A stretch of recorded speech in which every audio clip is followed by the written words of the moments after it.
2015 was a hit or miss year for 20th Century Studios.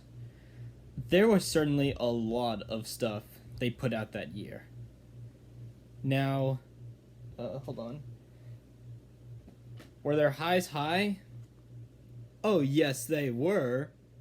Were their lows low? Pretty much. But there was one 20th Century Studios movie that got released in 2015 that not many people really liked, but I thought was actually really good. And that is Victor Frankenstein.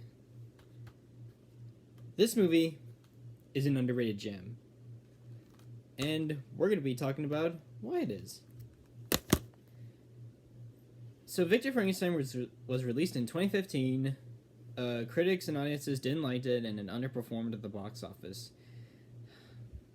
Which, yeah, to me, that's kind of a bummer.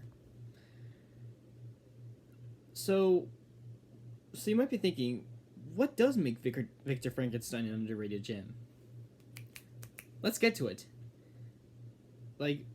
I feel like this video just might be a new review of Victor Frankenstein, because there are some new things I discovered in the movie on, I think I've so far this year I've rewatched this like 4 or 5 times, and during those rewatches I picked up on some new things, and had different opinions now.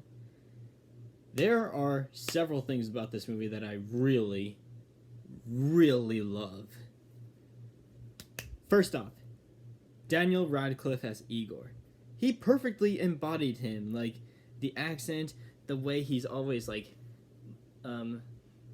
positioned like a hunchback, and the interactions he has with Laureline, and also during the climax and the emotional moments. Yeah, overall, I just think Daniel Radcliffe is a great actor in this one. Gonna be a bit interested to see what he'll do for the upcoming Weird Al biopic. The set design. This movie looks amazing.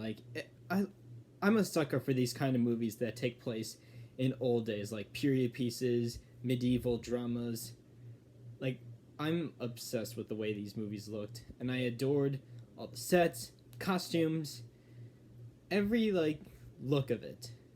I had this great feel to it, and I so want to make these types of movies where they're all in different time periods, but it's gonna be impossible to do, since I make my movies with no money. I don't have a budget. I just work with whatever's around me, what I have here in the house. Number 3, the score. No one really talks about the score. This score has some great notes in there.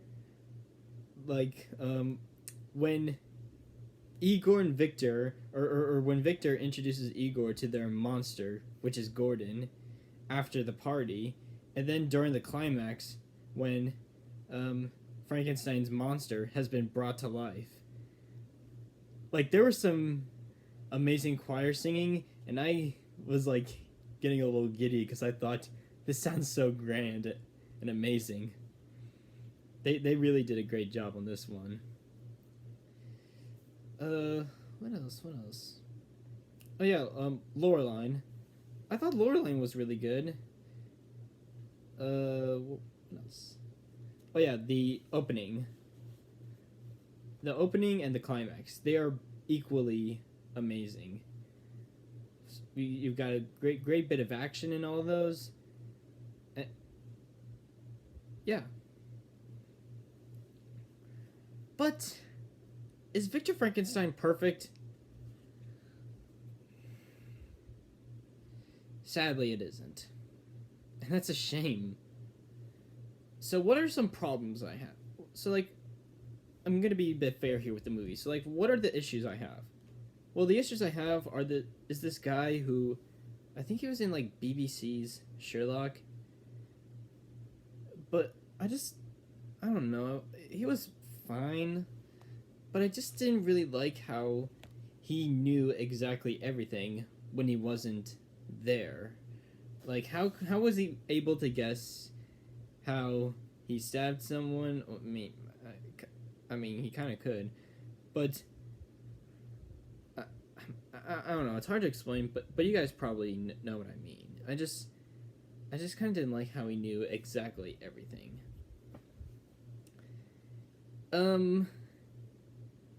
Oh, this is gonna. Oh man, this is gonna sting for me because he's such a great actor. James McAvoy as Victor Frankenstein. Okay. There are some parts where like he does mostly do a fine job. Like, he is like good, but there are some parts where he can go a little over the top and bonkers. But there's only a couple few moments where being over the top crazy bonkers kind of works, like whenever he and Igor are doing like drawing the main monster while they're having whiskey. Like I think that works there. I really did like that moment. And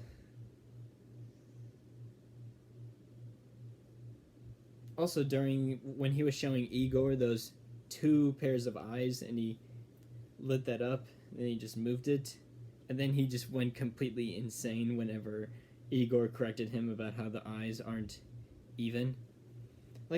Like those are some good uses of it, but there are some parts where they probably could have done an extra take. And there were also a couple little areas in the movie where the editing could also use a little bit better. Like if you check the film out, as right now it's on Hulu, and it's going to be leaving on March 31st, so check it out while you can. There are a couple of moments where you can tell something was taken out, or there was like, it cuts to abruptly. Yeah, that was like something I noticed. That's all I have to say about Victor Frankenstein. It's a movie that I really, really like.